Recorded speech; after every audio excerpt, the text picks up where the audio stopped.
दूसरों के लिए हमेशा अच्छा सोचो, आपके साथ भी अच्छा होगा। जो शख्स एक जगह से दूसरी बार धोखा खाए, उससे बड़ा बेवकूफ़ कोई नहीं। जवानी में अल्लाह की इबादत करो, क्योंकि इस इबादत का सवाब ज़्यादा होता है। दावत में मेहमानों का इंतज़ाम सोच समझ कर करें। जो चीज़ तकलीफ का बाइस बने, उससे दूर रहना बेहतर है।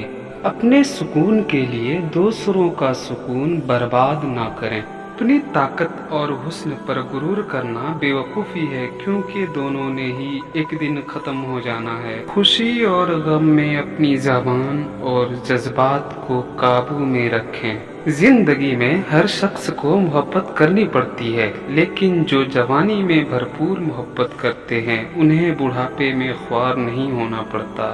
दूसरों से उम्मीद लगाने वाले नाउम्मीद ही रहते हैं। वालिदैन की बात मानकर आप फायदे में रहते हैं। दुश्मन हर जगह मौजूद होते हैं, इसलिए सोच समझकर कदम उठाएं। दूसरों से मदद मांगने से आपकी ज़रूरत पूरी हो जाती है, लेकिन इज्जत खत्म हो जाती है। रिस्क देना अल्लाह के हाथ में है, इसलिए रिस्क के लिए सिर्फ उसी के सामने हाथ फैलाना चाहिए।